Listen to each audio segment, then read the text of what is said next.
에스겔서 36장 26절부터 말씀 함께 교독하도록 하겠습니다. 에스겔서 36장 26절 말씀부터 함께 교독합니다. 또 새 영을 너희 속에 두고 새 마음을 너희에게 주되 너희 육신에서 굳은 마음을 제거하고 부드러운 마음을 줄 것이며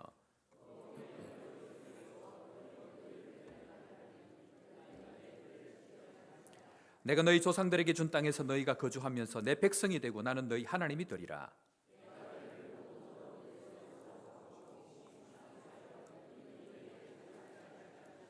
또 나무의 열매와 밭의 소산을 풍성하게 하여 너희가 다시는 기근의 욕을 여러 나라에서 당하지 아니하게 하리니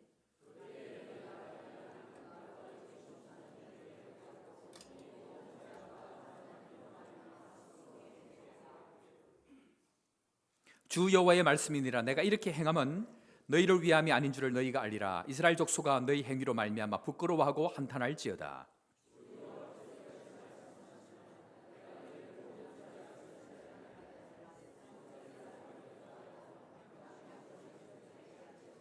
전에는 지나가는 자의 눈에 황폐하게 보이던 그 황폐한 땅이 장차 경작이 될지라.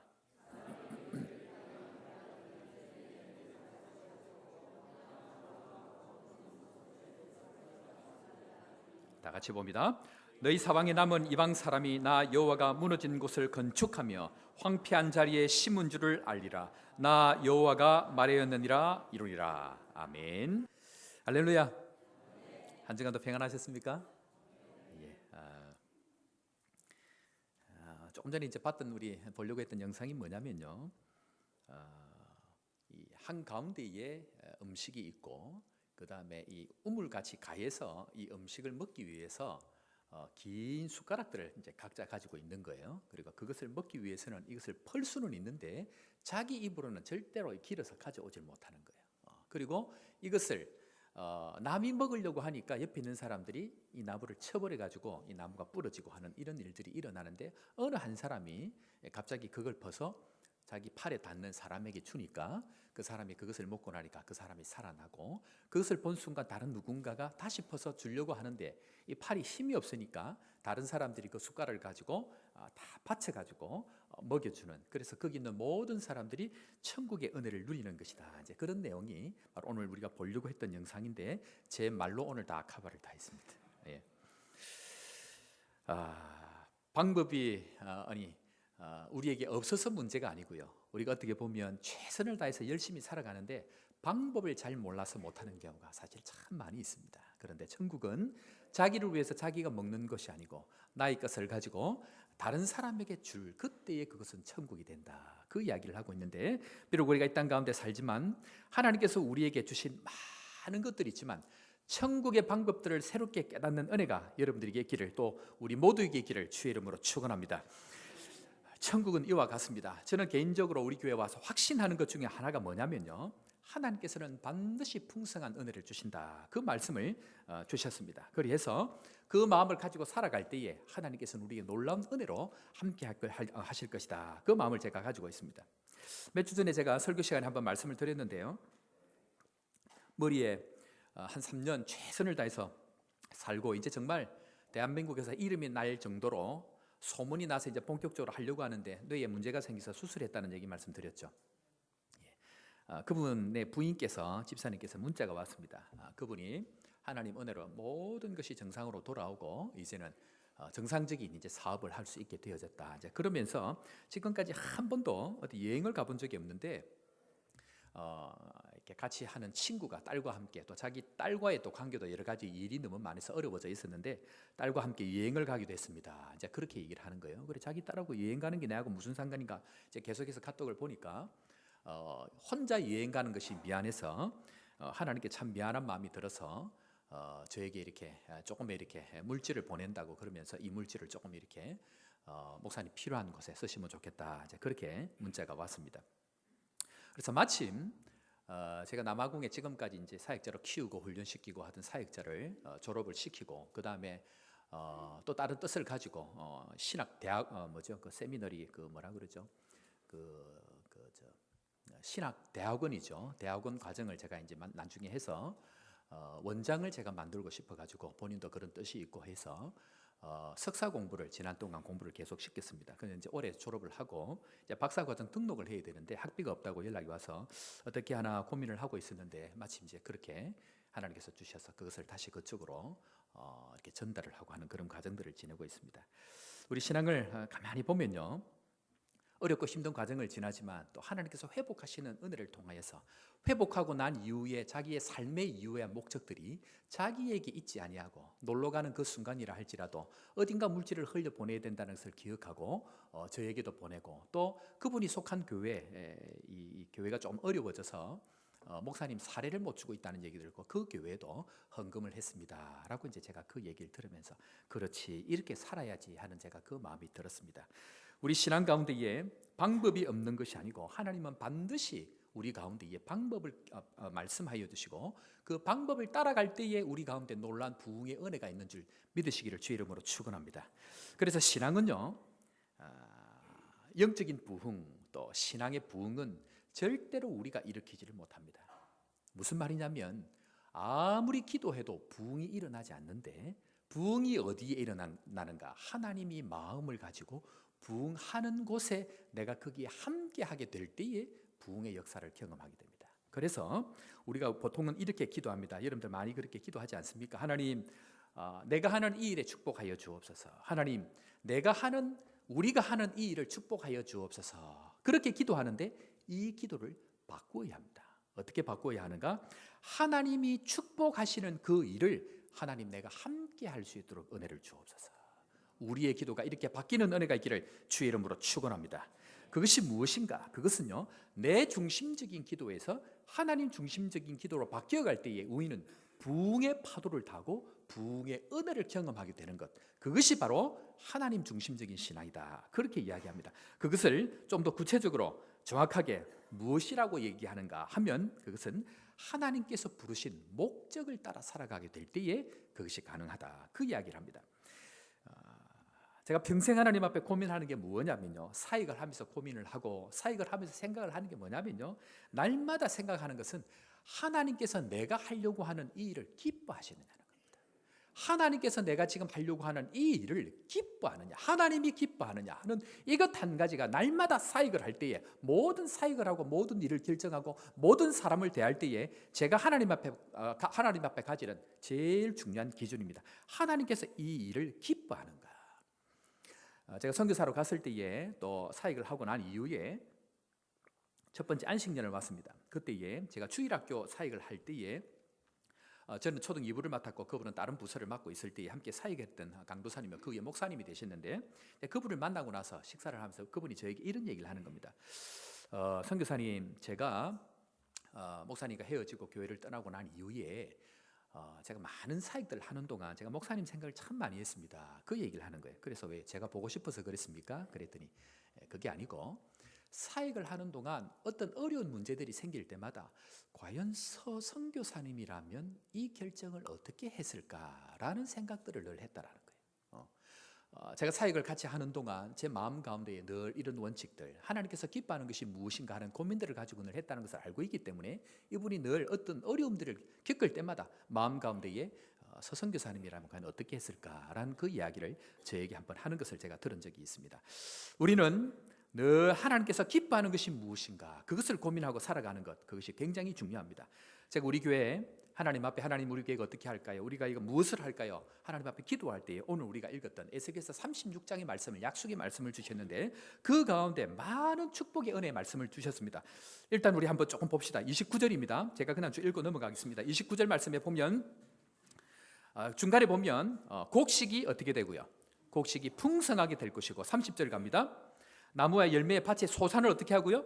풍성하게 할 것이고, 33절 갑니다.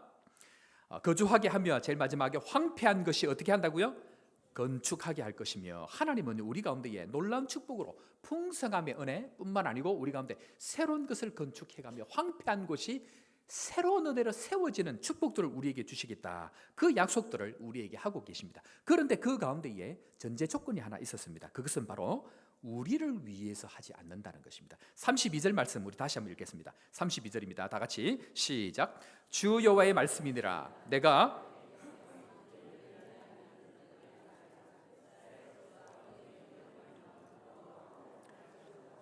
하나님께서 앞에 있는 곡식을 풍성하게 할 것이며 뿐만 아니라 소산을 풍성하게 할 것이고 황폐한 것이 건축되게 할 것인데 그 모든 풍성함의 역사들이 누구를 위해서라고요? 누구를 위해서라고요? 나를 위해서 하지 않겠다. 우리를 위해서 하는 것이 아니다라는 것을 전제하고 몫을 받고 있습니다. 축복의 이유가 나 자신이 아니다. 그 이야기를 하고 있다라는 것입니다. 사랑하는 성도 여러분, 우리만의 축복이라고 하면 축복은 절대로 흘러가지는 못합니다.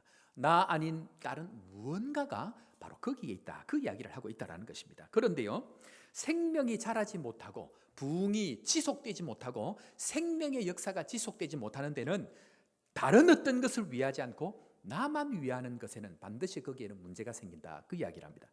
제가 첫 번째 안식년 나왔을 때에 사촌에게 연락이 왔습니다.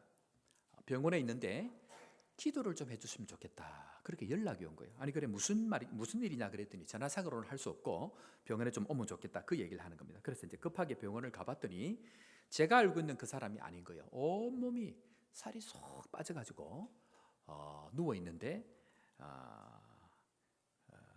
이 병이 들어가지고 치료를 하고 있는데 알고 보니까 폐암이라는 거예요. 그런데 몸이 살이 쏙 빠져가지고 그렇게 누워 있는 가운데 기도를 같이 하고 그렇게 있는데 여러분들 몸에 암이 생기면 무슨 일이 생길까요? 몸에 암이 이렇게 발생을 하고 나면 제일 먼저 나타나는 특징이 뭐냐면 살이 빠지는 것입니다. 살이 빠지는 이유가 뭐냐면 암의 특징은요, 이 암이라고 하는 놈은 자기가 먹어야 될 영양분 외에 다른 세포들이 먹어야 될 영양분들을 전부 가져가는 겁니다. 그래서 다른 세포들이 먹어야 될 영양분들을 다 뺏어 가버리기 때문에 이 암들은 자기만 살고 자기는 점점 커지는데 다른 세포들은 전부 죽어가는 것이 바로 이 암의 원리입니다. 그래서 우리 가운데에 이 암이 생기면 이런 현상이 발생을 하는데 죄의 본성이 뭐냐? 죄의 본성은 바로 그대로 닮아 있는데 자기만 먹는다는 거예요. 자기만. 하나님께서 이 수많은 은혜를 주셨는데 수많은 은혜들을 주신 이유가 뭐라고요? 우리를 위해서라고 얘기합니까? 그게 아니고 너희를 위함이 아니다. 그 이야기를 합니다. 오늘 우리가 살펴볼 것은 바로 여기에 하나님의 목적, 하나님의 이유가 있다. 그것을 오늘 한번 살펴보려고 합니다. 여러분들 남아공 가보신 분들 몇 분 계신데 남아공은 정말 아름다운 나라입니다. 한번 가보면요 기가 막힌 나라입니다. 여러분들 전복 좋아하시죠? 전복 조금 거짓말 조금 보태가지고 제 얼굴만 합니다. 전복이. 제 얼굴만 한데 근데 이제 이 사람들이 자연 보호를 너무 철저히 하기 때문에 전복을 따지 못하게 합니다. 전복을 떼가면 바로 이렇게 어딘가에 숨어 있다가 바로 잡혀갑니다. 그래서 중국 사람들이 이게 돈이 되니까 엄청 이렇게 수렵을 해가지고 수출하다가 잡혀가지고 큰 문제가 되고 하는데 이 남아공은 이 자연 환경이 너무 좋은 나라입니다. 그래서 이 유럽에 있는 모든 나라들이 다 와가지고 이 땅을 점령한 역사들이 있는 그런 나라입니다. 그런데 이 남아공은 이 사람들이 전복을 해 나갈 때에 하나님 앞에 소원을 했습니다. 하나님 이 땅을 우리에게 주시면 이 나라를 반드시 하나님의 나라로 세우고 계십니다. 그렇게 해가지고 시작을 해가지고 마을을 세울 때는 한 가운데다가 교회를 세우고 그리고 그 교회를 중심으로 처치 스트리트 이렇게 교회 도로를 만들어 가지고 메인 도로는 교회를 중심으로 이렇게 움직이도록 그렇게 했는데 결국 어떻게 됐습니까? 그들이 아파르테이트 즉 흑백일 분리시키는 정책을 통해 가지고 흑인들은 흑인대로 살게 하는데 전혀 혜택을 주지 아니하고 백인들은 엄청난 삶을 살아갈 수 있도록 그렇게 유지를 했는데 이 남아공은 10대 광물이 다 있어 가지고 백금, 다이아몬드, 이모건 모든 것들이 다 있습니다. 1년에 한 번씩 70% 세일하는데 저와 같이 가시기 바랍니다. 엄청난 거예요, 엄청난. 그런데 결국 그 사람들이 그 수많은 축복을 가지고도 누리지 못하는 이유가 뭐냐면 하나님께서 반드시 단절시키는 이유가 뭐냐면 자기만을 위해서 살아갈 때 그 역사를 길지 못하게 합니다.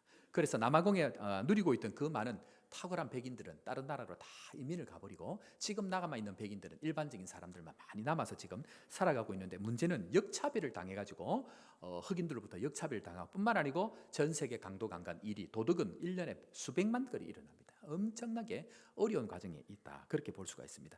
사랑하는 성도 여러분, 하나님 앞에 우리가 우리에게 주어진 축복을 우리만 먹고 살면 절대로 길지 못합니다. 그런데 하나님은 오늘 우리에게 말씀합니다. 우리에게 주신 이 축복이 되는 은혜, 회복이 되는 은혜가 무엇인가? 그것을 오늘 말씀하고 있는데, 나를 위하지 아니하고 하나님의 말씀에 반응해서 하나님께서 주시기를 원하시는 방법으로 우리 가운데에 진정한 회복의 은혜가 일어나는 주의 성도들 되기를 주의 이름으로 축원합니다. 자, 그렇다고 하면 하나님 앞에 우리가 진정한 회복, 또 진정한 축복의 은혜가 어떻게 되는가? 그것은 한번 따라하겠습니다. 우리를 부르신 목적은 섬기는 것입니다. 자, 우리를 왜 부르셨을까요? 그것은 자기 중심으로 살던 인생에서 섬기는 인생으로 바꾸어가기 위해서 그럽니다. 에베소서 2장 10절 말씀 우리 다 같이 한번 보도록 하겠습니다. 자, 2장 10절입니다. 우리는 그가 만드신 바라 그리스도 예수 안에서 선한 일을 위하여 지으심을 받은 자니 이 일은 하나님이 전에 예비하사 우리로 그 가운데서 행하게 하려 하심이라. 무슨 말입니까? 하나님께서 우리 가운데에 선한 일을 하려고 하신다, 그 이야기를 하신데, 여기서 선한 일이라고 하는 것은 모든 예수님 때문에 모든 섬기는 것을 이야기합니다. 예수님 때문에 섬기는 모든 것이 선한 일이고 그것이 결국 하나님을 위하는 일이다, 그 이야기를 하고 있다는 것입니다. 자기 중심적인 인생에서 다른 사람 중심적인 인생으로 바뀌어가는 것, 그것이 바로 예수 믿는 삶이다, 그 이야기를 하고 있다는 것입니다. 때문에 목적이 나를 위해서 살아가다가 다른 사람을 위해서 살아가게 되는 것, 그것이 바로 예수 믿는 것이다, 그 이야기를 합니다. 일반적으로 교회 성장이 멈춘 교회들을 곰곰이 조사를 해보면 특징이 하나가 나타납니다. 그게 뭘까요? 교회 성장을 하다가 교회가 멈춘 교회들의 특징이 뭐냐면요, 섬기는 것이 멈춰져 있습니다. 섬기려고 하는데 눈치 보게 합니다. 섬기려고 하는데 잘 안 되도록 합니다. 그것이 성장이 멈춰 있는 교회들의 특징입니다. 여러분들 곰곰이 한번 과거의 교회들 또 지금 교회를 한번 생각을 해보십시오. 교회가 성장하는 교회는 반드시 섬기는 일이 지속되게 합니다. 그런데 성장이 멈춰져 있는 교회는 반드시 섬기는 것이 스톱이 된 상태다, 그렇게 볼 수가 있습니다. 여러분들 지난주에 우리가 MIP 이렇게 세미나를 가졌는데요, 많은 분들이 오셨습니다. 생각보다 많은 분들이 오셔서 참 기도하는 일에 사람들이 열심이고 기도에 소망이 있겠구나, 그런 생각을 했습니다. 그런데 여러분, 그 중에 이 수영로교회 권사님 한 분이 이렇게 오신 거예요. 수영로 권사님이 이러셔가지고, 할 때는 제가 몰랐는데 이분이 보니까 수영로 교회에서 여기까지, 집이 부산인데 여기까지 오셔가지고 그냥 오신 게 아니고 다른 이 지역에 있는 사람들을 몇 분을 모시고 온 거예요. 그리고 왜 모시고 왔냐 가만히 보니까 이 좋은 세미나를 하니까 어떻게 하든지 모시고 같이 이제 기도하게 하려고 그렇게 해서 이분들을 다 데리고 다니면서 모시고 오신 거예요. 그래서 마지막에 제가 이제 이 강사분들하고 인사를 하고 가려고 하는데 그 권사님도 가려고 하셔서 멀리서 보여서 내가 인사를 했더니 저 밑에 이렇게 주차장에서 쫓아 올라오시는 겁니다. 그래서 이제 인사를 하고 이야기를 잠깐 나눴는데 이제 그런 사정들을 얘기를 하시는 거예요. 그러면서 하시니까 대뜸 이렇게 얘기합니다. 목사님, 제가 간증 하나 해줄 됩니까? 그러더라고. 간증 얼마든지 하시라고 그렇게 얘기를 했더니, 사실은 얼마 전에 자기가 뇌출혈이 왔대요. 뇌출혈이 와가지고 뭐 거의 죽을 뻔했는데, 희한한 것은 이 권사님이 지금 이 MIP 세미나만 한 게 아니고 워드바이하트 세미나, 가덕교회, 부산 전체를 다니고 진주에 있는 목사님들까지 전부 다 모아가지고 자기가 자비를 돈을 내가지고 전부 다 섬기는 분이니까 계속 섬기는 분. 우리 교회 워드바이하트 세미나 할 때 목사님들 모셔서 세미나 할 때도 이 권사님이 전부 자리를 마련한 거예요. 그런데 그렇게 하다가 갑자기 뇌출혈이 왔는데 목사님 저 죽을 뻔했습니다, 그러더라고요. 그런데 하나님 앞에 기도하고 약물 치료를 하는데 뇌에 있는 그 피들이 전부 다 사라졌습니다, 그러는 거예요. 그리고 내가 다시 여기에 왔습니다, 이 얘기를 하시면서 간증이다라고 얘기를 하시는 거예요. 제가 그걸 보면서 두 가지가 부러웠습니다. 첫 번째는 이런 교회를 이런 교인들, 이런 권사님이 있는 수영로 교회가 부러웠습니다. 어디 이 교회가 이런 분 한 분뿐이겠습니까? 수많은 분들이 거기에서 이 일을 하고 다니는데, 주여 우리에게도 이런 일꾼을 주옵소서. 제가 절로 이렇게 기도가 나오는데 여러분들 모두 다 그런 분 되기를 주의 이름으로 축원합니다. 뿐만 아니고 하나님 이런 간증을 주옵소서. 이런 간증을 주옵소서. 섬길 때에, 주의 교회를 섬기고 영혼을 섬길 때에 우리 가운데 있는 문제들이 하나님 회복되어지는 은혜가 있을 수 있도록 섬기고, 섬길 때에 하나님 앞에 기도하는 일들이 응답받는 은혜가 있도록 하나님 이런 사람들을, 우리에게 이런 간증들을 주옵소서 기도하는데, 이런 역사들이 여러분들에게, 우리 모두에게 있기를 주의 이름으로 축원합니다. 생명은요 반드시 저절로 자라게 되어 있습니다. 생명이 있다고 하면 반드시 저절로 자라게 되어 있는 것이 우리 가운데 있는 놀라운 일들입니다. 그래서 나 중심으로 살던 사람이 누구 중심으로? 다른 사람 중심으로 교회 중심으로, 하나님 중심으로 섬겨갈 그때에 하나님은 지속적으로 은혜를 베푸시는 영광들이 있고, 뿐만 아니고 성장하는 은혜가 있게 한다. 그 이야기를 하고 있습니다. 지난주에 여러분들 오셨던 선교사님 혹시 기억나십니까? 예, 감사합니다. 일주일 전에 것도 다 기억을 못 하시고, 천준혁 선교사님이 남아공에서 저와 같이 이제 형제처럼 지내는데, 사실 우리 천준혁 선교사님은 설교를 들을 때 여러분 좀 이상한 거 느끼지 않았습니까? 자기 얘기 일치 안 하죠. 예, 이분은 자기 얘기를 할 줄 몰라요. 예, 저분이 백인교회에서 동양인 목사로 유일하게 현지 백인교회 영어 예배를 인도를 하고, 뿐만 아니고 현지 사역자 교회 개척을 합니다. 뿐만 아니고 신학교도 합니다. 지나온 과거들이 탁월한 분입니다. 그런데 일체 얘기를 안 하니까 제가 한국에 나와서 안식년을 오면 저분 제가 자랑을 하는 거예요. 제가 하는 일은 내 것 얘기하는 거 저분 자랑하는 거예요. 그래서 오셔서도 일체 얘기를 안 하는데, 우리 가정적으로도 저분이 굉장히 귀한 분인데, 저분이 이제 온다고 이제 하는데 누가 제일 기다렸냐면 제가 아니고 우리 다빈이 수비 둘째 셋째가 기다린 거예요. 왜냐하면 둘째 셋째가 우리 아프리카 그 흑일 이 시골 백인 병원에서 이렇게 시골 병원에서 낳았거든요. 근데 병원에서 애들 낳았는데 이 두 분이 우리 아이들을 다 키운 거예요. 제가 사역한다고 힘이 없어가지고 우리 둘째를 낳았을 때는 제가 힘이 없는 거예요. 1년 동안 제가 이렇게 물병 하나 제대로 못 들었어요. 온 마음이 힘이 빠져가지고. 근데 이제 이분들이 이 두 분이 아이들 거의 안아서 키우고 거의 아버지 같은 분이거든요. 근데 이 둘째 셋째 이제 이 아이들이 맨날 며칠 기다리면서 언제 오냐고 언제 오냐고. 그래서 이제 목양실에 딱 만났는데, 아이고 이 아이들이 딱 보자마자 펑펑 우는 거예요. 한국에 와가지고 이 아이들이 한 번도 울지 않았어요. 한국에 와가지고 얘들이 한 번도 안 울었다고. 그런데 이 선교사님하고 이 사모님을 보자마자 아이들이 우는데, 내가 마음이 같이 울 뻔했어. 내가 끝까지 참았는데 자기의 고향인 거예요. 아프리카에서 태어나가지고 이 외국에, 자기들 여기 외국이거든요. 지금 외국에 와가지고 사는데 그 고난과 서름이 얼마나 많겠어요. 그런데 이제 고향 같은 사람을 만나 놓으니까 막 그 앞에서 울고, 우리 앞에서는 안 우는 거예요. 울면 엄마 아빠 힘들까 싶어가지고 얼마나 마음이 짠한지 그 앞에서 팡팡 우는데, 이 목사님 사모님이 뭐라고 얘기하냐면, 목사님 애들이 왜 이리 많이 컸대요? 그래, 내가 속으로 애들 당연히 크지, 그러면 안 크면 이상하지. 그래서 이제 깊은 얘기들을 같이 나누고 밤을 새서 이렇게 얘기를 같이 나누고 있는데, 여러분 아이들은요 생명이 있으면 반드시 자랍니다.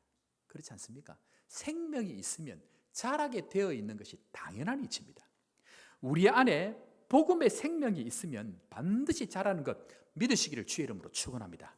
그런데 중요한 게 뭐냐면요, 생명력이 있으면 반드시 자라는데 자라지 못하는 이유가 뭐냐면 그 안에 질병이 있으면 자라지 못합니다. 생명력이 있으면 반드시 교회는 자라고 풍성한 열매를 맺는데, 자라지 못하게 하는 요인이 그 안에 있을 때 그것을 질병이라고 얘기합니다. 그것이 있을 때는 절대로 자라지를 못합니다. 그래서 오늘 말씀, 왜 생명력이 있는데 자라지 못하는지 그 이유를 한두 가지 정도 살펴보기를 원합니다. 자, 첫 번째는 왜 생명이 있음에도 불구하고 자라지 못하는가? 그것은 바로 고립성 때문입니다. 한번 따라하겠습니다. 고립성. 여러분들 죄 중에 가장 강력한 놈이 뭔지 압니까? 우리 병 중에 가장 강력한 게 뭐라 그랬습니까? 아까 제가 암이라 그랬죠. 그런데 죄 중에 가장 강력한 게 바로 이 고립성입니다. 무슨 말이냐면요, 이 고립성이라고 하는 놈은 모두 다 자기 안에 갇혀 있는 거예요.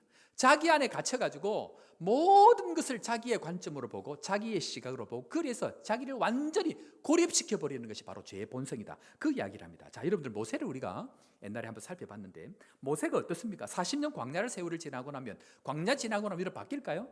안 바뀌는 거예요. 하나님이 나타나게 사명 받으라 그러니까 모세가 싫다 그럽니다. 왜 그럴까요? 모든 것이 자기의 세계 안에 갇혀 있는 거예요. 그 세계가 뭐냐? 전부 자기의 관점, 내가, 나는. 자, 출애굽기 3장 13절 다 같이 한번 봅니다. 3장 13절 다 같이 봅니다. 시작. 모세가 하나님께 아뢰되, 내가 이스라엘 자손에게 가서 이르기를 너희의 조상의 하나님이 나를 너희에게 보내셨다 하면 그들이 내게 묻기를 그의 이름이 무엇이냐 하리니 내가 무엇이라고 그들에게 말하니까. 오늘 모세가 뭐라고 얘기합니까? 하나님하고 대화하는데 하나님께서라는 말은 한마디 없고 뭐라고 얘기합니까? 내가, 나는, 이게 뭐냐면요, 죄의 고립성입니다. 완전히 자기 안에 갇혀가지고 절대로 자기를 보지 못하게 하는 것, 바로 그것이 바로 죄의 고립성이다. 그 이야기를 합니다. 한마디로 내 안에 갇혀 있으면 생명은 절대로 성장하지 못합니다. 여러분들 제가 아는 목사님이 계십니다. 함께 사역했던 분이기도 한데 이분은요 특이한 성향이 있는데 밥 먹을 때만 되면 사라지는 거예요. 밥 먹을 때만 되면 어디 갈까요? 밥 먹을 때만 되면 집에 가시더라고요. 집에 가서 사모님하고 식사를 하시는지 딴 데서 하늘에 신령한 음료가 있는지는 잘 모르겠지만 그걸 보시는데 식사를 할 때마다 교육자들하고 식사를 안 하는 거예요. 그런데 이게 이상한 것이 식사를 같이 안 하니까 그 다음부터는 교제가 잘 안 되고 서로 대화가 안 생기는 거예요. 자꾸 스스로 고립되다가 지금 어디 가셨을까요? 사람이 아무도 없는 저 시골로 지금 가서 목회를 하고 계십니다. 그것이 나쁘다는 게 아닙니다. 고립되어지는 상황을 좋아하니까 하나님께서 정말 고립되게 만들어 버리시더라는 겁니다. 생명력이 풍성하게 드러나야 되는데 본인 안에 갇혀 놓으니까 계속 고립되는 일들이 생기더라는 것입니다. 여러분들 하이에나의 특징이 뭔지 압니까? 하이에나의 특징 뭐죠? 초원의 쓰레기 청소부입니다. 그렇죠? 모든 그런데 이 하이에나는요 절대로 빨리 달리지를 못하니까 계속 뒤를 따라갑니다. 뒤를 따라가면서 어떤 놈만 조질까요? 혼자 있는 놈만, 고립되어 있는 그 놈만 조지는 거예요. 여러분들 고립되어 있는 게 왜 무서우냐면 죄의 본성이 왜 무섭냐면 이 죄의 전략이거든요. 자꾸만 고립되게 해가지고 혼자 딱 있으면요 하이에나와 같은 사람, 사탄들이 와서 다 덮쳐버리고 쓰레기를 끝장을 내버립니다. 흔적도 없이 사라집니다. 고립성 굉장히 위험합니다. 그래서 우리는 절대로 고립되어지면 안 되고 어떻게 됩니까? 자꾸 자신을 노출하는 것, 그것이 필요합니다. 그런데요, 이 고립시켜가는 것에 있어서 본인 스스로도 고립되는 것이 있지만 나 스스로가 아니고 다른 사람을 고립시키려고 하는 사람들이 있습니다. 굉장히 위험한 것입니다. 나도 고립되는 것을 조심해야 되지만 다른 사람도 고립시키는 것, 그것도 굉장히 조심해야 된다. 그 얘기를 합니다. 그래서 이 고립에 관해서 두 종류의 사람밖에 없습니다. 첫 번째는 나 스스로 고립되는 사람과 또 다른 것은 다른 사람을 고립시키는 사람. 굉장히 위험합니다. 왜냐하면 그것 자체를 통하여서 그 사람은 말라가고 죽어갑니다. 제가 우리 둘째 얘기를 했는데요. 둘째가 작년에 한국에 와가지고 아프리카에서 생활하다 와가지고 얼마나 어렵겠어요. 그런데 학교에 가서 학교 생활하는 게 힘든 게 아니고요. 아이들이 고립을 시키는 게 힘들다는 거예요. 그래서 제가 이제 설교한 시간에 한번 말씀드렸죠. 아이들이 자꾸 힘들게 하니까 담임선생님이 불러가지고 원인을 제공하는 애를 불러갖고 너 왜 그러냐 그랬더니 날 자꾸 쳐다봐요 그러는 거예요. 고립을 시키는 이유가 자꾸 쳐다보는 것 때문에 그렇대요. 그게 초등학교 6학년 아이들, 6학년 아이들입니다. 초등학교 6학년 아이들이 왜 힘들게, 왜 고립시키냐, 왜 왕따시키냐 물어보니까 날 자꾸 쳐다봐서요. 이게 죄의 본성입니다. 죄는요 이유가 없어요. 그냥 싫은 거예요.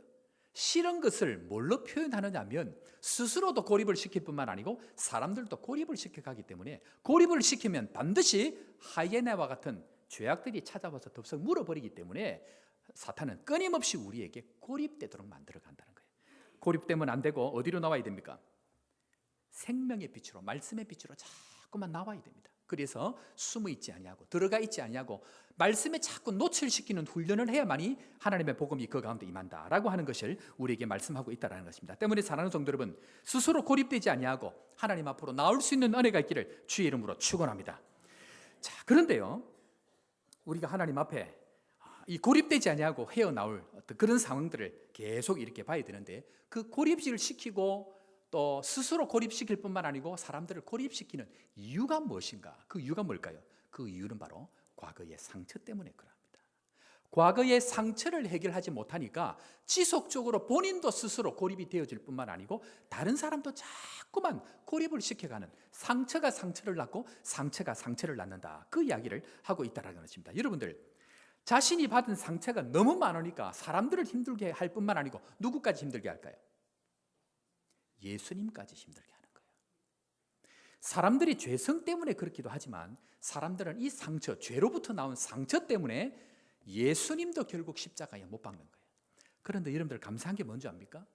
예수님은 그렇게 상처를 받은 사람들이 자신에게 십자가에 못 박고 돌을 던질 때에 그 사람들을 가장 베드로를 통해서 먼저 용서하시는 은혜가 있습니다. 이 용서의 은혜가 여러분들에게 있기를 주의 이름으로 축원합니다. 상처가 있으면요 십자가에 못 박는 거예요. 사람들뿐만 아니고 십자가에 못 박기 때문에 예수님은 그들도 모두 품어 안던 은혜가 바로 십자가에 있다. 그래서 우리는 어디를 가야 됩니까? 십자가로 가야 됩니다.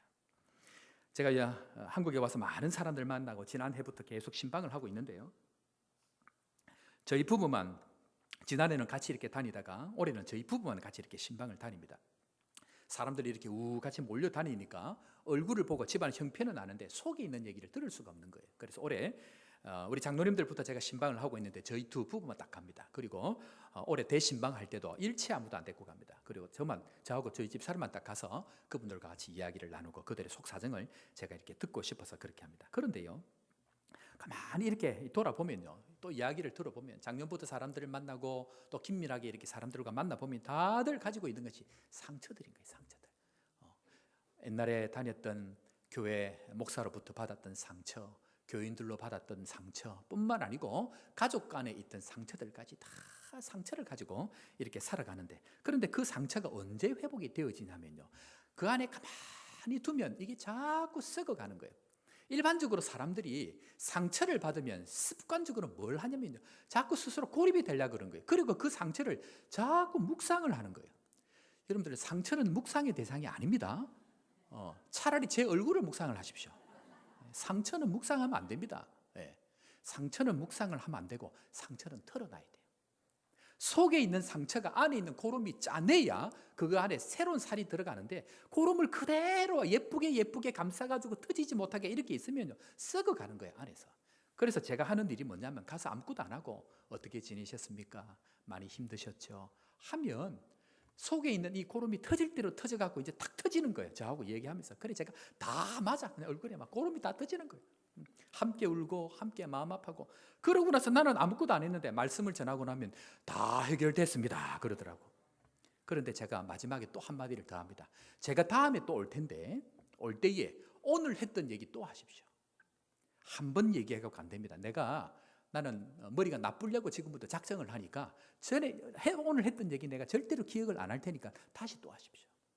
해결될 때까지 얘기를 또 하고 이 안에 있는 것들이 자꾸 드러나야 되는 거예요. 고립성에서 확장성으로 이게 방향이 바뀌어질 그때에 거기에 은혜가 있다, 그 이야기를 합니다. 사랑하는 성도 여러분, 과거에 있는 것 묵상하지 아니하고 하나님의 은혜를 묵상하는 은혜가 있기를 주의 이름으로 축원합니다. 그것이 진짜 회복으로 나가는 첫 번째 단계이다, 그 얘기를 합니다. 자, 그런데 진짜 회복이 언제 일어나는가? 진짜 회복은 따라합니다. 사명을 감당할 때 일어납니다. 자, 여러분들 가만히 보면요, 모세를 하나님 부르실 때에 모세야 너 지난 과거 참 어려웠지, 참 힘들었다, 고생했다, 이 얘기 한 적 있습니까? 없습니까? 없습니다. 단 한마디도 안 하고 그냥 나의 백성을 위해서 출애굽하라, 바로 왕에게 가라, 바로 사명을 던집니다. 여러분들, 신약에서 상처받은 사람 하면 베드로가 있습니다. 베드로가 아버지 배 다 버리고 난 이후에 수많은 아픔들을 가지고 홀로 갈릴리 바다에서 배를 잡고 있는데 예수님께서 딱 새벽에 찾아오셨습니다. 그리고 베드로 일로 와봐, 너 진짜 그때 그럴 수 있어, 죽을래? 그렇게 한 게 아니고 그 과거에 대해서는 일체 아무 말을 안 합니다. 그리고 예수님께서 뭐라고 얘기합니까? 내 양을 먹이라, 내 양을 치라. 상처를 회복하고 우리 인생에 하나님 앞에 다시 한번 일어설 수 있는 유일한 방법이 뭐냐 하면요, 사명을 붙드는 거예요. 상처 묵상하지 말고 어렵고 힘든 것 때문에 주저앉아 있지 말고 사명 붙들고 달려가면 그 안에 회복이 있고 다시 한 번 더 내 인생에 영광의 은혜를 주실 줄로 믿으시는 주의 백성들 되기를 주의 이름으로 축원합니다. 이 사명을 붙들고 갈 때에 하나님은 회복해 주겠다고 이야기를 하는데, 우리는 끊임없이 과거 것 붙들고 하나님 아파요, 나를 그냥 내버려 두세요. 그러면요 하얀 해가 와서 금방 먹어버려요. 오래 못 가요. 그래서 어렵고 힘든 사람들 보면 어떻게 해야 됩니까? 끌어내야 되는 거예요. 어렵고 힘든 사람들 보면 자꾸 끌어내야 되는 거예요. 사명 앞으로 끌어내고 하나님의 일을 앞으로 끌어내고 말씀 앞으로 끌어내고 그 일을 우리가 하는 것이 바로 하나님의 사명이다, 그 이야기를 하고 있다는 것입니다. 상처를 회복하는 것, 주의 사명 붙들고 함께하는 것, 거기에 있는 줄로 믿고 우리 모든 교회들은 이제부터 앉아있지 아니하고 상처 때문에 그거 묵상하고 있지 아니하고 하나님 나에게 일을 주옵소서, 나에게 사명을 주옵소서, 이것 붙들고 온 마음을 다하여 달려가겠습니다라고 결심하시는 은혜가 있기를 주의 이름으로 축원합니다. 두 번째, 생명이 자라지 못하게 하는 것이 무엇인가 한번 따라하겠습니다. 편협성입니다. 편협성이 뭐냐면요, 한쪽으로 치우쳐서 마음이 좁고 너그럽지 못한 것을 편협성이다. 그 이야기를 합니다. 자, 여러분들 구약에서 모세를 예를 들는데 신약에 가보면 사도 바울이 있습니다. 이 사도 바울은 모든 생각들이 하나님을 위한 사람이었습니다. 그런데 자기의 생각이 편협되어져 있으니까 편협되어진 신앙을 가지고 달려가니까 다른 사람을 힘들게 하는 거예요. 자, 여러분들 무슨 말이냐면 여러분들 삼위일체라고 아십니까? 삼위일체가 뭐죠? 성부, 성자, 성령 하나님은 한 분이시다. 여러분들 이게 예수님 돌아가시고 난 이후에 몇 년 만에 정리가 된지 아십니까? 몇 년 만에 정리가 됐을까요? 한 50년 만에? 한 100년 만에? 325년 니케아 이게 이 공유에서 그것을 결국 마지막에 정리를 합니다. 몇 년 지났다고요? 325년, 300년이 지나고 난 이후에 삼위일체를 정리합니다. 자, 우리 믿음은 뭡니까? 오직 믿음으로 이신칭의. 이것은 몇 년 만에 정리됐을까요? 이거는 1500년이 지나거나 예수님 돌아가고 난 이후에 1500년이 지나거나 1518년 4월에 루터를 통해 가고 그때부터 본격적으로 이 문제가 시작이 됩니다. 자, 그렇다고 하면 성령론은 언제 정리가 됐을까요? 성령론은 20세기가 될 때까지 정리가 안 됐습니다. 21세기 지금도 이 성령론은 아직도 정리가 안 되는 거예요. 무슨 말이냐 하면요, 325년이 지나는 동안 삼위일체에 대해서 수많은 사람들이 논란을 하고 자기 뜻과 다르니까 죽여버리고, 이신칭이 오직 믿음으로라는 이 이야기를 하니까 수많은 사람들이 틀렸다고 하면서 1500년 동안 사람들을 다 죽여버리고, 성령론이 자기 생각과 다르니까 모두 다 못 박아버리고 저 사람이 잘못됐다고 얘기하고. 제가 지금 뭐 얘기합니까? 신앙의 편협성을 가지고 내가 맞다라고 생각하면 내가 맞다라고 생각한 것이 틀릴 수 있다라는 겸손한 마음이 필요하다는 얘기입니다. 이 마음을 가질 때에 하나님의 은혜, 생명의 역사가 자라게 하시는 은혜가 바로 거기에 있다. 그것을 이야기하고 있다는 얘기입니다. 편협하지 아니하고 마음을 열고 겸손하게 나도 틀렸을 뿐만 아니고 성령께서 이끄시는 은혜가 따라갈 때에 있다는 것 믿으시는 여러분들 되기를 주 이름으로 축원합니다. 제가 교회 개척을 할 때에 거기는 전기도 없고 물도 없는 것입니다. 진짜 어려운 지역입니다. 그래서 너무 어려워서 하나님 저들에게 먹을 것을 주십시오 라고 이야기를 했더니 하나님께서 기적 같은 은혜를 주셔가지고 1년 동안 빵을 1억씩 이렇게 받을 수 있는 은혜를 주셨다고 제가 이미 설교를 했을 것입니다. 그런데 이분들하고 성경 공부를 하는데 무슨 일이 있었냐면요, 여러분들 평소에 기도를 많이 하고 성경을 많이 읽고 하나님 앞에 신앙의 어떤 은혜들을 쌓아 놓으면 때가 되면 하나님께서 필요할 때에 하늘의 영적인 이자를 받아 누릴 수 있습니다. 그러니까 이분들이 갑자기 나를 딱 쳐다보면서 째려보는 거예요. 왜 째려봤을까요? 그런 게 어디 있노? 그러는 거예요. 무슨 말이냐면 이분들은 워낙 없는 곳에 살아놓으니까 은행에서 돈을 넣어가지고 이자 받는 걸 모르는 거예요. 그래서 내가 막 설명을 했어요. 은행에다 돈을 넣어놓으면 이것을 은행에 갖고 있다가 이자를 줍니다 라고 얘기했더니 그 사람들이 돌을 들어 나를 치려고 그러더라고. 그래 내가 그날 돌에 맞아 죽을 뻔했어. 내가 모르니까 없다고 생각을 한 거예요. 그래서 내가 진짜 그런 줄 알고 내 은행에 가가지고 이자율표를 받아왔어. 이자율표를 받아가고 보여줬어요. 그러니까 그 사람들이 그러냐고. 내가 모른다고 없는 게 아니고 내가 이해가 안 된다고 진리가 아니다라는 것에 대한 겸손함들이 필요한 것, 그것이 바로 하나님 앞에서 죄의 뭐라고요? 그것은 죄의 뭐라 그랬습니까? 제가 편협성이다, 그 이야기를 하고 있다라는 것입니다. 때문에 하나님께서 이 편협한 사람들을 어떻게 할까요? 이 편협한 사람들 좀 어떻게 할까요? 모세를 어떻게 했나요? 모세를 하나님 죽이려고 하고, 사도 바울 어떻게 합니까? 일단 너 눈 좀 멀게 하자. 그래 놓고 고쳐가시는 거예요. 무슨 말입니까? 하나님은 때로 우리가 잘못된 것에 대해서 교정하시는 은혜가 있다는 얘기입니다. 죽이려고요? 아니, 살리려고. 자, 그렇다고 하면 고난이 올 때, 어려움이 올 때 우리는 하나님 앞에 어떻게 이것을 회복해야 되는가? 마지막인데요, 한번 따라하겠습니다. 섬기는 삶이 구체화될 때 회복됩니다. 자, 섬기는 삶이 구체화될 때 회복된다, 그 이야기를 하고 있습니다. 여러분들 32절 말씀인데 우리 다시 한번, 이 말씀 너무 중요한 말씀이라서 다시 한번 읽습니다. 32절입니다. 시작.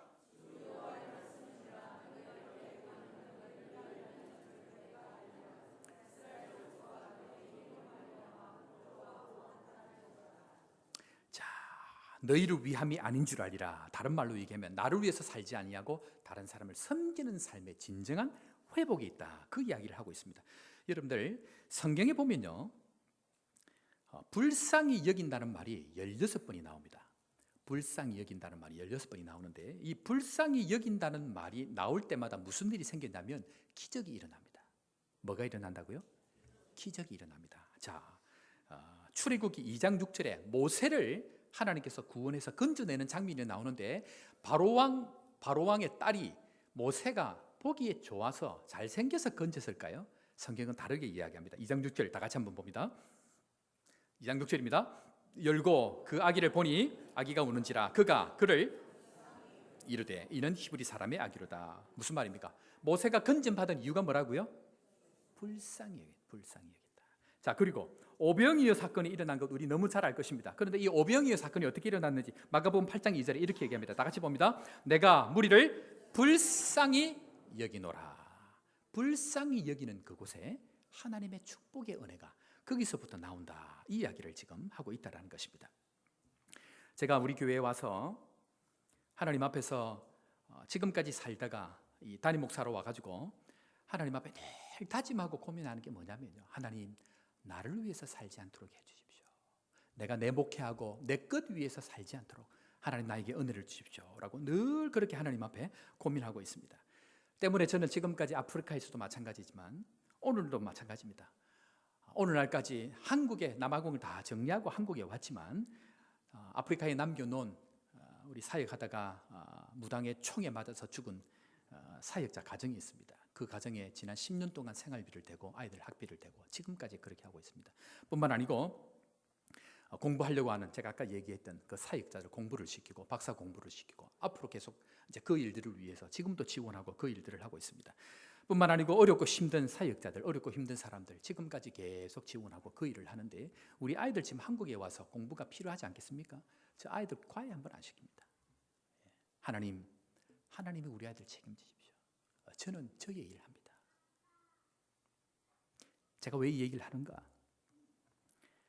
제가 여기 있고 우리 교회가 여기 있는 것, 그것은요, 우리의 꿈, 나의 것을 위해서 살아가서는 안 된다는 것을 얘기합니다.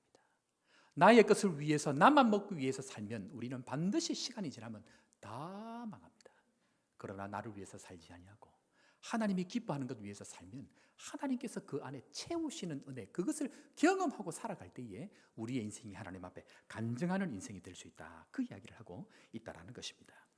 오늘 중요한 얘기를 좀 하려고 합니다. 우리가 특별 새벽기도를 앞두고 정축을 하는, 또 부흥회를 하는 가운데 있는데, 제가 오기 전부터 이미 교회 정축을 하려고 이미 다 계획을 하고 있었는데 때를 보고 있는 그런 상황이더라고요. 그래서 여러분들 저를 위해서 집도 사기로 하고 차도 사기로 하셨는데 제가 그거 다 사양했습니다. 그거 하지 말고 제일 급한 것은 교회 정축하는 것이니까 이 정축에 최소한 비용만 빼고 나머지를 사용합시다. 이제 그렇게 하나님 앞에 이제 결정을 하고 준비를 해서 지금까지 와서 제 차들, 집들 다 월세로 그렇게 지금 진행을 하고 있는 과정에 있습니다. 그런데요, 제가 이제 이거 일을 들어서 기도하는데 하나님 앞에 너무 부담이 되는 거예요. 뭐냐 하면 빚을 가지고 이것을 정축을 한다는 것 자체가 제 마음에 너무 불편한 거예요. 그래서 제가 우리 장로님들하고 의논을 해서 여러분들에게 도전하는 내용이 있습니다. 그것은요, 우리가 빚 내지 말고 빚 낸 것 갚아주고 우리 자력으로 이 일들을 하나님 앞에 해보자. 그런 제안들을 제가 드립니다. 여러분들, 우리 교회는요, 지난 세월 동안 참 교회 한번 열심히 최선을 다해서 좋은 교회 한번 하려고 모인 사람들이 우리 교인들입니다. 그 일을 하는 데에 다음 세대를 위해서 우리가 준비하고 다음 세대를 위해서 이 일들을 준비하기 위해서 정축을 하는데 교회 빚내서 하지 말고 다 같이 한 마음으로 최선을 다해서 십시일반 지난 세월 동안 못다 드린 헌신들을 주님 앞에 드리면서 함께 나아가자라는 도전들을 여러분들 앞에 드립니다. 그래서 우리가 하나님 앞에 이번 주 특세하면서 하나님 앞에 결심하고 또 다음 세대를 위해서 준비하는 그런 마음들을 가지면 좋겠다, 그런 생각이 듭니다. 두 번째는요, 계속해서 하나님께서 주시는 마음이 뭐냐면요, 성령이 이렇게 흘러가는 물줄기를 읽어야 된다, 그 마음을 주시는 거예요. 그게 무슨 말이냐면요, 그대로는 지난 30, 40년 동안 6.25 때 하나님 앞에 그 구제를 통해 가지고 우리가 대우조선, 삼성조선을 지내가지고 대한민국 IMF를 모르고 지난 3, 40년 동안 엄청난 축복을 누렸습니다. 여러분들 다 경험하지 않았습니까? 그런데 그 축복을 지나는 동안 우리는 다 자기들 교회, 자기 것, 자기 배만 부르고 정말 하나님 앞에 의미 있는 것들을 위해서 교회가 한 마음으로 가본 적이 없다라는 것입니다. 그래서 하나님 앞에 제가 우리 교회를 왔을 때에 이 일을 위해서 거제 교회가 거제 호산나 교회가 사용되어지고 우리 교회가 거제를 살리고 조국 교회 모델이 되는 교회로 하나님께서 우리 마음을 주셨는데 제 마음 가운데 이런 마음들을 계속 가지고 있는데 지난주에 저희 시찰 모임을 한 교회에서 했습니다. 그때 이 시찰 모임을 교회를 갔더니 이 차가 올라가기도 힘든 이게 조만한 교회인데 교회가 뭐 딱 요만한 거예요. 요만하고 옆에 사택이 조만한 게 있는데 제가 그거 가서 마음에 든 게 뭐냐면 함께 이 교회를 살리자. 함께 이 교회를 살리자. 그래서 그 교회가 아이들이 없대요. 아이들이 없고 어른들 10몇 명 하는데 거제도에서 제일 처음 세워진 교회인 거예요. 그 교회에 왜 하나님 이 교회를 나를 보냈을까? 하나님 하시는 일에는 우연이 없다. 그러면서 제가 우리 김창태 목사님하고 의논하기를 목사님도 동일한 마음을 가진 거예요. 동일한 마음을 줄 때 하나님의 마음이거든요. 그래서 우리 청년들을 훈련해서 여기 와서 전도하고 선교하자. 그렇게 해서 때를 맞춰서 또 우리 운영위원회 장로님들과 의논해서 할 수 있는 방법을 정해서 그 일들을 하면 좋겠다. 그렇게 계획을 하고 기도를 하고 있습니다. 그런데 그 뒤를 제가 돌아가니까 사택을 보는데요. 40년 된 사택인데 제가 목사님께 말씀을 드려서 목사님 어려운 거 없습니까? 뭐 필요한 거 없습니까? 그러니까 교회 본당 안에 가스 난로를 놔둬놨는데 이게 가스 난로를 몇 개를 켜놓으니까 문을 닫고 겨울에 추우니까 해놓으니까 다들 머리가 아파갖고 예배를 못 드린다는 거예요. 그러면서 목사님 이게 온풍기, 냉방기 같이 되는 이제 그게 필요합니다. 그 얘기를 하시네요. 제가 속으로 그랬습니다. 목사님 스케일이 작으시네. 그래서 내가 이제 사택을 돌아보니까 여쭤보니까 겨울에 추워갖고 집에 있을 수가 없대요. 40년 된 집이니까 오죽하겠습니까? 그러는데 거기서 나오는데 제 마음에 하나님께서 이렇게 얘기하시는 거예요. 서목사, 너 거제 하더니 너 교회 오늘 한번 달아보자 그러시는 거예요. 그래서 너 교회 증축하는데 너 교회만 살래? 이 교회는 어쩔 건데? 늘 거제 지금까지 거제가 그 수많은 축복을 경험했는데 거제를 위해서 너희 교회 뭐 할 거냐? 저에게 그 마음의 부담을 주시는 거예요. 그래서 하나님 어떻게 할까요? 어떻게 하면 좋을까요? 네 교회만 짓지 말고 어렵고 힘든 교회도 같이 지어. 그럼 어떻게 할까요, 하나님? 그래서 나온 말씀이 빚을 내지 말고 우리가 온 마음으로 같이 하자. 그 중에 10분의 1은 얼마가 나오든지 10분의 1은 어렵고 힘든 미자리 교회 도와주는 그 일을 하고 할 수 있으면 목사님들 사택이라도 작은 걸 하나 지어드리는지 돈이 안 되면 리모델링이라도 해서 목사님 겨울에 따뜻하게 지낼 수 있도록 우리 교회 그 일을 같이 하면 좋겠다. 제가 그 생각이 드는 거예요. 그래서 마음에 드는 생각이 뭐냐면 우리가 사택과 차를 산다고 3억 5천을 대출을 냈습니다. 뭐 우리 지금 교회 개인적인 일들인데 이 방송이 지금 다 뭐 전 세계 나가는데 하나님께서 저보고 그러는 거예요. 그 3억 5천에 대해서 네가 11조 해라. 네가 11조 해라. 그러면 교인들이 부담이 없다. 그래서 증축하는데 건축헌금 3억 5천 중에 10분의 1인 3,500을 제가 헌금합니다. 그리고 3,500은 우리 교회 증축을 위해서가 아니고 미자립 교회, 어려운 교회를 돕는 것에 헌신하기를 원합니다. 우리 교회가 지금까지 수많은 하나님의 은혜가 있었지만 말로만 지금까지 교회 하나님 나라 했는데 그것 말고 진짜 우리 교회가 거제를 살리고 조국 교회 모델이 되는 교회로 하나님 다시 한번 일으켜 주옵소서. 그렇게 기도하는 마음으로 우리 사는 성도님들 이 일에 함께 해주시기를 주의 이름으로 부탁을 드립니다. 그리할 때에 하나님은 우리를 반드시 축복하시고 그렇지 교회가 그렇게 가야지. 그렇지 교회가 그렇게 가야지. 자기만 먹고 자기만 배부르고 자기만 위해서 사는 교회 말고 어렵고 힘든 교회들, 함께 있는 교회들, 숟가락을 떠서 다른 사람을 먹여줄 수 있는 그 교회, 그 교회가 될 때에 하나님께서 주목하시는 교회, 하나님께서 부흥의 파도를 일으키시는 교회, 하나님께서 그 교회를 들어서서 사용하시는 교회로 내가 삼을 것이다라는 그 약속의 말씀, 우리에게 이미 주신 이 약속의 말씀을 반드시 이루실 줄로 믿으시기를 주의 이름으로 축원합니다. 저는 여러분들 보십시오. 우리 주부에 보면요, 우리 교회가 지원하는 교회 및 기관이 있습니다. 담임 목사가 오면요, 일반적으로 앞에 있는 선교사님들 다 자르고 담임 목사가 관련되어 있는 사람들을 전부 다 올립니다. 그런데 제가 우리 교회 와가지고 여기 있는 사람들, 우리 장로님들 죄송합니다, 재정이 어려우니까 이분들 뺍시다라고 할 때 제가 못하겠습니다. 끝까지 지켜간다. 그리고 제가 후원하는, 제가 지원하기 위해 지난주에 오셨던 선교사님도 제가 단 한 푼도 우리 교회 돈으로 안 보냈습니다. 이유가 무엇인가? 성령께서 말씀하실 때까지 기다립니다. 성령께서 그 마음을 주실 때까지 단 한 푼이라도 결정 안 하고 기다립니다. 그러나 성령 하나님께서 우리 가운데 마음을 주시면 온 마음을 다해서 내 인생을 걸고 달려갈 때 하나님께서 우리의 마음을 받으시고 우리 교회를 받으시고 지금까지 경험하지 못한 하나님의 은혜를 경험케 하실 줄로 믿으시기를 주의 이름으로 축원합니다. 그제는요, 여러분들 가로 세로 몇 킬로인지 아십니까? 세로 장목 황포에서 홍포 여차 저구항까지 39km, 거제 신대교부터 서이말 등대까지 27km, 3927, 성경에 있는 그대로, 성경에 있는 그 장수 그대로 3927이고, 대한민국에서 땅이 가장 든든한 땅, 거제 집안이 반석과 같은 땅이라서 대한민국의 서기를 91분을 비축하고 있는 것이 바로 거제입니다. 무슨 말입니까? 반석 위에 3927, 하나님 말씀 위에 약속의 말씀대로 약속을 이루어가기 위하여서 그 거제, 6.25 때 하나님의 백성 평양의 그 대부흥운동의 사람들을 이곳 거제로 보내어가지고 이곳에서 하나님의 복음의 역사를 다시 시작하기 위한 땅으로 3927 반석 위에 세운 교회로 말씀대로 하나님 앞에 살아가는 교회를 축복하기 위하여서 저는 거제를 택했다고 확실히 믿습니다. 사랑하는 성도 여러분, 우리가 일어나기를 원합니다. 우리가 지금까지 주저앉아서 내 것 붙들고 내 일 붙들고 내 것 붙들고 살아온 그 삶들 하나님 앞에 우리 한번 회개하고 주님 다시 한번 일어설 수 있도록, 우리 거제가, 우리 교회가, 우리 거제 호산나 교회가 다시 한번 믿음으로 일어설 수 있도록 하나님 우리에게 축복하여 주옵소서. 그렇게 기도하고 온 성도들이 조국 교회의 모델이 되는 교회로 하나님 나라의 새로운 지평을 여는 믿음의 전성기를 일으키는 믿음의 성도 다 될 수 있기를 주의 이름으로 축원합니다. 우리 그 말씀 생각하면서 선한 능력으로 우리 말씀 기억하면서 우리 한번 찬양합시다. 우리 새 찬양이긴 한데요, 이 찬양의 가사가 얼마나 놀라운지. 우리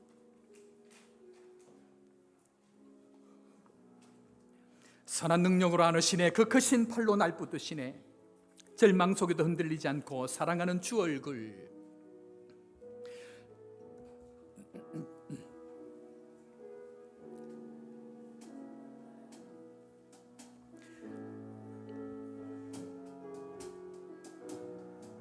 주선한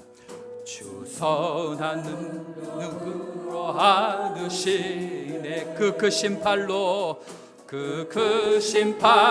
날 붙드시네, 절망 속에도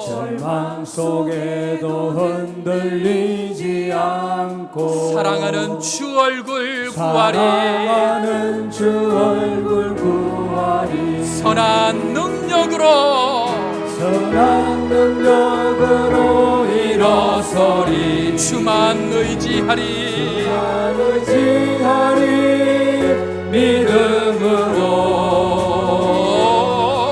우리 고대하네 주 오실 그날, 영광의 새날을 맞이하리, 이전의 괴로운 날 애워싸고 고난의 길을 걷는다 해도 주님께 모두 맡긴 우리 영혼 끝내 승리의 날을 맞으리, 믿음으로 외칩니다. 선한 능력으로 일어서리, 주만 의지하리 믿음으로 우리 고대하네 주 오실 그날, 영광의 새날을 맞이하리, 주님이 마신 고난의 선자는 우리도 감사하며 받으리, 주님의 남은 고난 채워가며 예수와 복음 위에 살리라. 선한 능력으로 선한 능력으로 일어서리. 주만 의지하리. 주만 의지하리. 믿음으로 우리 고뇌한에 주 오실 그날 승리의 새날을 맞이하리. 선한 능력으로 일어서리. 주만 의지합니다. 주만 의지하리. 믿음으로 우리 고뇌한에 주 오실 그날 승리의 새날을 맞이하리. 일어나 걸어라. 내 갓에 힘을 주리니. 일어나 너 걸어라. 일어나 너 걸어라. 내 너를 한 번 더 외칩니다. 일어나 걸어라. 내 갓에 힘을 주리니. 일어나 너 걸어라. 일어나 너 걸어라. 내 너를 도우리. 우리 이 시간 다 같이 한번 하나님 앞에 기도합시다. 하나님, 지난 세월들 나를 중심으로 살았던 모든 약한 부분들이 있는데 다시 한번 믿음으로 일어서서 섬기는 삶, 주의 목적을 따라 섬기는 교회가 될 수 있도록 우리에게 은혜를 더하여 주시고, 이 일들을 진행해 나갈 때에 하나님의 놀라운 은혜를 경험할 수 있도록 우리와 함께하여 주옵소서. 섬기는 삶으로 주님 앞에 나아갈 수 있도록 주님 함께하여 주옵소서. 우리 다 같이 한번 주여 외치고 주님 앞에 동성으로 기도하며 나아갑니다. 주여! 주님 은혜를 감사합니다. 주님 우리와 함께하여 주시고 이 시간 우리에게 말씀하여 주신 은혜가 풍성할 수 있도록 주님 역사하여 주옵소서. 주님께서 붙드셔야 합니다. 주님 함께하여 주셔야 합니다. 주님 붙드셔야 합니다. 일어나 걸으라고 말씀하여 주시는 주의 영생을 경험하게 하여 주시고, 주님 앞으로 나아갈 수 있는 놀라운 은혜를 경험할 수 있도록 주님 우리에게 축복하여 주옵소서. 주님 함께하지 않아 감당할 수 없는 연약함들이 있습니다. 주님 채우시고 인도하여 주시고, 다음 세대를 준비하고 조국과 민족의 복음을 위해서 귀하게 쓰임받는 우리 모두가 될 수 있도록 주님 함께하여 주옵소서. 오늘 주님께서 우리 마음 가운데 작정케 하여 주시고 결심케 하여 주시고 주의 은혜가 충만할 수 있도록 주님 역사하여 주시옵소서.